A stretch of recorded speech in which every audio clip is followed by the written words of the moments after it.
Hello everyone. मैं आशा करता हूं कि आप सब ठीक होंगे। आज की हमारी जो ये वीडियो है ये 9th और 11th क्लास के लिए होगी। 9th और 11th क्लास में हमने जो चैप्टर है वो जलवायु का शुरू कर रखा है और उसके अंदर हमने जलवायु और मौसम की परिभाषा के बारे में जान लिया था। ठीक है, कुछ बेसिक कंसेप्ट थे वो हम पिछली वीडियो में कर चुके हैं। तो आज की वीडियो में हम ये देखेंगे कि जो जलवायु है वो किस प्रकार प्रभावित होती है या कौन कौन से कारकों के द्वारा प्रभावित होती है। ठीक है, तो भारत की जो जलवायु है वो लगा लीजिए, या जलवायु को जो प्रभावित करने वाले जो कारक होते हैं उनको हम इसके अंदर जानेंगे, या नियंत्रित करने वाले जो कारक होते हैं उनके बारे में आज इस वीडियो में डिस्कस करने वाले हैं। तो चलिए अपना टॉपिक शुरू करते हैं भाई। सबसे पहले आता है अक्षांश। देखिए, अक्षांश के बारे में आप जानते ही होंगे।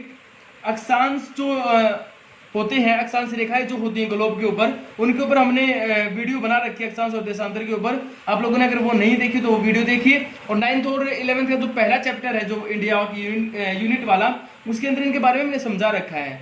तो यहाँ पर हमें सिर्फ जलवायु किससे संबंधित अक्षांश को पढ़ेंगे। तो देखिए, अक्षांश जो ग्लोब के ऊपर इस प्रकार जो लेटी हुई रेखाएं जो होती हैं उनको अक्षांश रेखाएं कहा जाता है भाई। ठीक है, और यहाँ पर कहता है कि जो अक्षांश रेखाएं होती है ना, इनमें एक ये तो हो गई 0 डिग्री की भूमध्य रेखा, और यहाँ पर आता है 23.5 डिग्री के ऊपर कर्क रेखा आती है, 23.5 डिग्री नॉर्थ। ठीक है, उत्तरी गोलार्ध में 23.5 डिग्री नॉर्थ को हम क्या बोलते हैं, कर्क रेखा बोलते हैं। और हमें ये पता है कि जो कर्क रेखा है ये भारत के बिल्कुल मध्य से गुजरती है। कर्क रेखा क्या करती है, कर्क रेखा भारत के बिल्कुल मध्य से गुजरती है। ठीक है, अब यहाँ पर क्या है, देखिए हमने ये पढ़ रखा है कि भूमध्य रेखीय जो क्षेत्र होता है ना, कर्क रेखा से लेकर के जो मकर रेखा तक जो क्षेत्र होता है, वहां पर भूमध्य रेखा से और यहाँ तक जब हम जाते हैं तो सूर्य की जो किरणें होती हैं, जो सूर्य की जो किरणें होती हैं वो सीधी पड़ती हैं, और यहाँ पर जो तापमान होता है वो उच्च प्राप्त होता है, यानी कि तापमान हमें ऊंचा प्राप्त होता है भाई। ठीक है, तो सबसे पहला हमारा कारण हमारा जो ये यहाँ पर है, हमने क्या पढ़ा प्रभावित करने का कारक, कि अक्षांश जो रेखाएं हैं। तो अक्षांश रेखा क्या है कि भारत की जलवायु में तापमान ऊंचा बना रहता है। किसका कारण यह है कि ये जो कर्क रेखा है इसके बिल्कुल मध्य से गुजरती है, यानी कि यहाँ पर जो सूर्य की किरणें सीधी पड़ने के कारण यहाँ पर तापमान ऊंचा बना रहता है। ठीक है, तो पहला हमारा हो गया।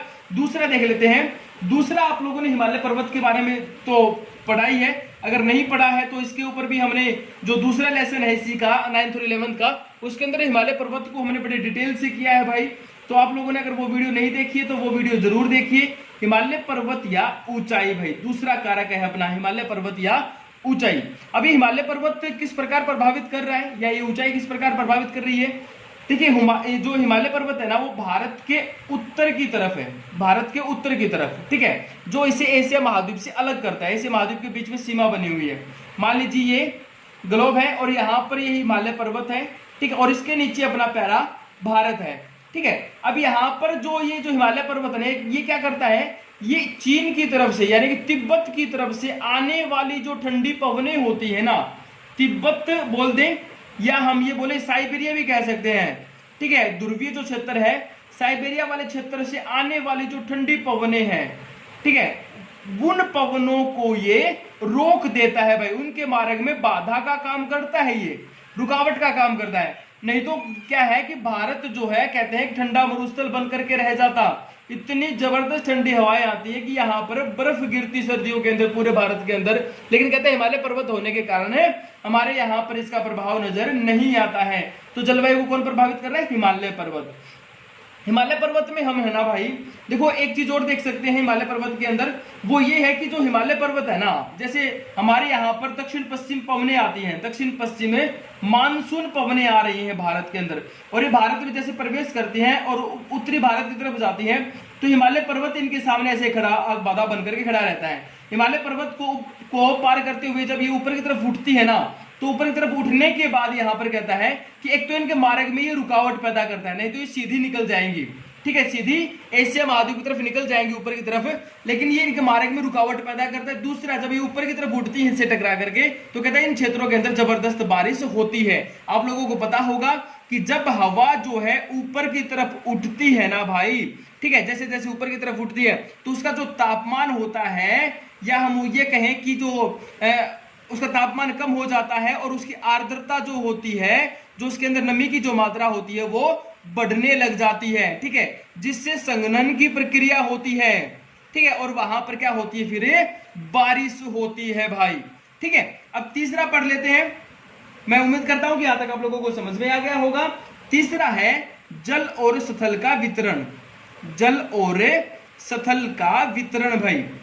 अब जल और स्थल का वितरण का मतलब क्या होता है कि यहाँ कितने हिस्से पर जल फैला हुआ है और कहां पर स्थल फैला हुआ है। तो हमें पता है कि भारत के 3 ओर क्या है, जल है। यहाँ पर बंगाल की खाड़ी है, ठीक है, पूर्व की तरफ यहाँ पर अरब सागर दिखा रखा है, नीचे हिंद महासागर है, पानी ही पानी है, ठीक है, तीनों ओर पानी से घिरा हुआ है। ऊपर वाला जो भाग है ना, ये उत्तरी भारत और ऊपर जो एशिया महाद्वीप में, ये सारा का सारा क्या है, ये स्थल भाग है भाई, ठीक है, ये क्या करता है, ये स्थल भाग है। अब यहाँ पर हमें क्या जानना है, यहाँ पर एक चीज और जाननी है हमें, वो क्या है कि जल जो होता है ना, वो देर से गर्म होता है, ठीक है, गर्म होने में भी समय लगाता है और देर से ठंडा होता है। ये इसकी प्रकृति है भाई, पानी की प्रकृति है कि पानी देर से गर्म और देर से ठंडा होता है। आप लोगों ने देखा भी होगा कि जो हमारा तालाब के अंदर का जो पानी है, ठीक है, तालाब या झोड़ के अंदर देखा हो आप लोगों ने कि ऊपर जब सूर्य की किरणें गिरती हैं और दिन के समय में वहां पर जो टेम्परेचर होता है, ऊपर वाली परत का तापमान क्या मिलेगा, थोड़ा अधिक मिलेगा, लेकिन नीचे वाला जो पानी है वो क्या होता है, वो ठंडा होता है, ठीक है, ठीक है, आगे बात समझो। लेकिन क्या है, पूरा दिन ये गर्म होता रहता है, गर्म होता रहता है, और रात के समय क्या हो जाएगा, रात के समय फिर जैसे सूर्य चला जाता है तो इसके अंदर से ये जो गर्म किरणें होती हैं या जो तापमान होता है वो बाहर की तरफ निकलना शुरू होता है, वो उष्मा जो उसने ग्रहण की थी वो बाहर की तरफ निकलना शुरू हो जाती है, ठीक है। तो यहाँ पर हम रात को देखेंगे तब भी वो हमें क्या मिलने वाला है, ठीक है, वो उसका टेम्परेचर जो थोड़ा बहुत बढ़ा था वो क्या हुआ, वो रात को वापिस उष्मा के कारण जाना शुरू हो गया। तो इसका जो टेम्परेचर है ना वो एक जैसा ही रहता है, ठीक है, इसीलिए वो देर से गर्म होता है और ठंडे होने में भी वो टाइम लगा देता है भाई, ठीक है। दूसरा स्थल का क्या है भाई, स्थल भाग जल्दी गर्म हो जाता है और जल्दी ठंडा हो जाता है, ठीक है। तो हमारा जो ये क्षेत्र है जो जल और स्थल से जो घिरा हुआ है, कहता है इसके प्रभाव के कारण भारत के इन क्षेत्रों के अंदर, आसपास के क्षेत्रों के अंदर तापमान जो है ना तो अधिक होता है और ना ही कम होता है। दूसरा यहाँ पर क्या है, वायु दाब में भिन्नता आ जाती है। इसका सबसे बड़ा कारण तो यही है कि वायु दाब में भिन्नता। वायु दाब का मतलब क्या होता है, वायु के द्वारा लगाया गया भार। जिस प्रकार हमारे ऊपर कोई वस्तु रखी हुई है और वो वस्तु हमारे शरीर के ऊपर भार लगा रही है, ठीक है, दबाव लगा रही है, उसी प्रकार वायु भी हमारे ऊपर दबाव लगाती है भाई, भार लगाती है, ठीक है। और वो वायु जो भार लगाती है, जो दाब लगाती है, उसको वायु दाब कहते हैं, ठीक है। तो वायु दाब में भिन्नता किस प्रकार होती है, यहाँ पर कहता है कि जो पानी का जो टेम्परेचर होता है ना वो स्थल भाग के मुकाबले उच्च होता है, ठीक है। और जब ये कहता है कि जब इसका उच्च, गर्मियों के महीने में जब यहाँ पर उच्च वायु दाब होता है, ठीक है, और यहाँ पर निम्न वायु दाब होता है, क्योंकि हमारे यहाँ पर गर्मी होने के कारण यहाँ पर निम्न वायु दाब होता है। ये वायु दाब के बारे में हम डिटेल से अगली वीडियो में पढ़ेंगे, ठीक है। तो यहाँ पर होता है निम्न वायु दाब। अब ये क्या है कि ये जो पवने हैं किस प्रकार चलेगी, उच्च वायु दाब से निम्न वायु दाब की ओर चलती है पवने, ठीक है। पवने किस प्रकार चलती है, उच्च वायु दाब से निम्न वायु दाब की ओर। और भारत के अंदर मानसूनों का आगमन होता है, बारिश आती है, ठीक है। तो यहाँ पर इसको इससे समझ लीजिए भाई, ठीक है। उसके बाद आगे पढ़ते हैं, नंबर 4 जो है अपना वो है समुद्र तट से दूरी। समुद्र तट से दूरी ये भी क्या करती है, ये भी यहाँ के तापमान और जलवायु को प्रभावित करती है। कैसे, अभी तो हमने पढ़ा, इसी का एक पॉइंट बना रखा है मैंने, ठीक है, डिटेल से थोड़ा पढ़ने के लिए। समुद्र मैंने पढ़ा ये जल है, ठीक है, जल का तापमान जो है वो देर से गर्म होता है, देर से ठंडा होता है, वो उसका नेचर है जल का। तो यहाँ पर कहते हैं इन क्षेत्रों के अंदर है ना, गर्मी के महीने में अधिक गर्मी नहीं रहती और सर्दी में अधिक सर्दी नहीं रहती है। यहाँ पर 20 से 21 डिग्री सेल्सियस टेम्परेचर रहता है। कहाँ पर, महाराष्ट्र हो गया, ठीक है, गुजरात का तटीय क्षेत्र हो गया, अपना कर्नाटक हो गया, केरल हो गया, गोवा हो गया, ठीक है, आंध्र प्रदेश हो गया, उड़ीसा हो गया, तमिलनाडु हो गया। यहाँ पर जो टेम्परेचर होता है ना वो 20 से 21 डिग्री सेल्सियस के आसपास रहता है। किसके कारण रहता है, समुद्र तट से के नजदीक लगने के कारण। लेकिन कहते हैं जैसे जैसे समुद्र तट से दूरी बढ़ती जाएगी, इस समुद्र का जो प्रभाव है ना, जो एक जैसा मौसम बनाने का जो प्रभाव है, वो प्रभाव जो है वो खत्म हो जाएगा। और वहां पर हमारे यहाँ पर देख लो, गर्मियों में अधिक गर्मी होती है, सर्दियों में अधिक सर्दी होती है, ठीक है। तो चलिए आगे चलते हैं, नंबर 5 पर आते हैं हम, ठीक है। उसके बाद आता है भाई समुद्र तल से ऊंचाई। समुद्र तल से ऊंचाई, ठीक है, समुद्र की जो तल है, जो भाग है, उससे ऊंचाई मापी जाती है। आप लोगों ने देखा भी होगा, रेलवे स्टेशन के ऊपर भी लिखा रहता है कि ये इसकी ऊंचाई जो है समुद्र तल से इतनी है। तो यहाँ पर हम क्या कहते हैं कि जैसे जैसे इस मैदानी भाग से, इस धरातल से हम ऊपर की तरफ बढ़ते जाएंगे, ठीक है, ऊपर की तरफ जितना ऊंचाई की तरफ बढ़ते जाएंगे, यहां पर कहता है कि जो तापमान है ना भाई, वो तापमान कम होता चला जाता है। ठीक है, यहां पर ये फैक्ट याद कर लो कि जब हम मैदानी भागों से ऊपर की तरफ जाते हैं ना, तो वायुमंडल की जो निचली परतें हैं, यानी कि सौभ मंडल, समताप मंडल है, वहां पर क्या होता है, वहां पर 165 मीटर की ऊंचाई पर 1 डिग्री सेल्सियस जो टेम्परेचर है वो क्या हो जाता है, वो कम हो जाता है। ठीक है, तो जैसे जैसे हम ऊपर की तरफ जाएंगे टेम्परेचर कम होना शुरू हो जाएगा।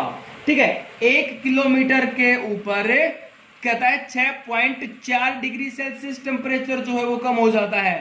ठीक है, जैसे हम ऊपर की तरफ जाते हैं तो तभी तो पर्वतीय क्षेत्रों के अंदर देखा होगा आप लोगों ने, वहां पर जो तापमान होता है वो कम होता है। ठीक है, और इसका यही है कि कुछ क्षेत्र ऐसे होते हैं जो बिल्कुल एक जैसे अक्षांश के ऊपर होते हैं। अगर हम उनका अक्षांश लिखें ना, जैसे मान लो अंबाला और शिमला का हम अक्षांश लिखें, तो वो दोनों का दोनों के अक्षांश सेम होंगे लगभग। ठीक है, एक 31 डिग्री सेल्सियस पर है, 31 डिग्री उत्तरी अक्षांश पर है, और दूसरा 30 डिग्री के ऊपर है। ठीक है, लेकिन कोई ज्यादा अंतर नहीं है, लेकिन इनके टेम्परेचर में काफी अंतर है। क्यों? क्योंकि जो शिमला है वो ये काफी ऊंचाई यानी कि पर्वतीय क्षेत्रों के ऊपर बसा हुआ है। ठीक है, आगे बात समझ में। अब इसमें लास्ट कर लेते हैं, और वो आता है अपना नंबर 6 है उच्चावच भाई। ठीक है, उच्चावच या भौतिक स्वरूप। ठीक है, उच्चावच और भौतिक स्वरूप का मतलब होता है कि भारत की जो आकृति है ना, भौतिक स्वरूप जो है वो अनेक प्रकार का है। ये भी हमने पढ़ा है दूसरे लेसन के अंदर, जिसमें हमने पर्वतों के बारे में जाना, पठार के बारे में जाना, मैदानों के बारे में जाना। ठीक है, तो यहाँ पर कहता है अनेक प्रकार के उच्चावच पाए जाते हैं। ठीक है, भारत में उत्तरी मैदान हमने पढ़ा अभी, ऊपर की तरफ उत्तरी मैदान से ऊपर जो है क्या है, हिमालय पर्वत है। ठीक है, हिमालय पर्वत क्या करता है, हिमालय पर्वत वहां से आने वाले पवनों को रोकता है। उसी प्रकार राजस्थान की तरफ हम जब पढ़ते हैं, राजस्थान वाला जो पोर्शन पढ़ते हैं, राजस्थान में क्या है, अरावली पर्वत है। ठीक है, ये अरावली पर्वत क्या करता है, ये किस प्रकार हमारे जलवायु को प्रभावित करता है, कहता है कि मानसून जो जाती है ना, वो मानसून इस अरावली पर्वत के समानांतर गुजर जाती हैं। ठीक है, जिससे राजस्थान जो है वो सूखा रह जाता है और एक मरुस्थल में तब्दील हो गया है। उसी प्रकार यहाँ पर क्या है, जब हम पढ़ते हैं किसके बारे में, जब हम पढ़ते हैं पश्चिमी घाट के बारे में, जब हम पढ़ते हैं तो पश्चिमी घाट में क्या पढ़ा जाता है, पश्चिमी घाट में ये पढ़ा जाता है कि ये जो पश्चिमी घाट जो है ना, ये काफी ऊंचे हैं, यानी कि लगभग 30 मीटर की उनकी ऊंचाई होगी ही। तो यहाँ पर कहते हैं जब दक्षिण पश्चिम मानसून आती है ना, तो इन से टकराती है, ऊपर की तरफ उड़ती है, और यहाँ पर इस पश्चिमी घाट के पश्चिमी भाग पर जबरदस्त बारिश करती है। ठीक है, अभी मानसून का समय चल रहा है। ठीक है, जून के प्रथम सप्ताह में हमारे केरल के तट पर मानसून पहुंच गई थी, और जुलाई में लगभग पूरे भारत में पहुंच जाएगी। ठीक है, तो यहाँ पर कहते हैं यहाँ पर जबरदस्त बारिश होती है, और इसके साथ में जो इसका पूर्वी हिस्सा है ना, वो क्या हो जाता है, वो सूखा रह जाता है। ठीक है भाई, तो यहाँ पर क्या हुआ, यहाँ पर इसने किसमें जलवायु में प्रभाव डाल दिया, इन्होंने, किन्होंने, पश्चिमी घाट ने, यानी कि इस ऊंचाई ने यहाँ पर प्रभाव डाल दिया। उसी प्रकार हम मेघालय की बात करें तो मेघालय में जो गारो और जो खासी खासी जयंतियां जो हमने पढ़ी थी, पर्वत श्रृंखलाएं जो पढ़ी हैं, वो कहता है उनकी आकृति कीप जैसी है। कीप यानी कि एक वो पर्वत जो है इस प्रकार बने हुए हैं कि उनके अंदर जैसे ही जब हवा उनके से टकराती है तो वो इस प्रकार फंस जाती है कि ऊपर की तरफ उठना शुरू कर देती है। ठीक है, फंस करके ऊपर उठेगी तो वो ठंडी होगी, और ठंडी होने के बाद संघनन की प्रक्रिया होती है और वहां पर जबरदस्त बारिश होती है भाई। ठीक है, तो ये था अपना आज का टॉपिक, जिसमें हमने भारत की जलवायु को प्रभावित करने कारक पढ़े। इसके अंदर एक टॉपिक और बचा हुआ है, जिसमें हम वायुदाब और पवनों के बारे में पढ़ेंगे। वायुदाब और पवनें भी क्या करती हैं, वो भी जलवायु को प्रभावित करती है, लेकिन इनको हम अगली वीडियो में पढ़ेंगे। ठीक है, इस वीडियो में नहीं पढ़ेंगे क्योंकि जो आज का जो टॉपिक है वो ज्यादा लंबा हो जाएगा। ठीक है, यहां तक आप लोगों को समझ में आ गया होगा, अपनी बुक पढ़िए। ठीक है, अगर फिर भी कोई दिक्कत रहती है तो मुझे कमेंट बॉक्स में जरूर बताइए, और मुझे ये जरूर बताइएगा कि आपको ये वीडियो कैसी लगी। Thank you.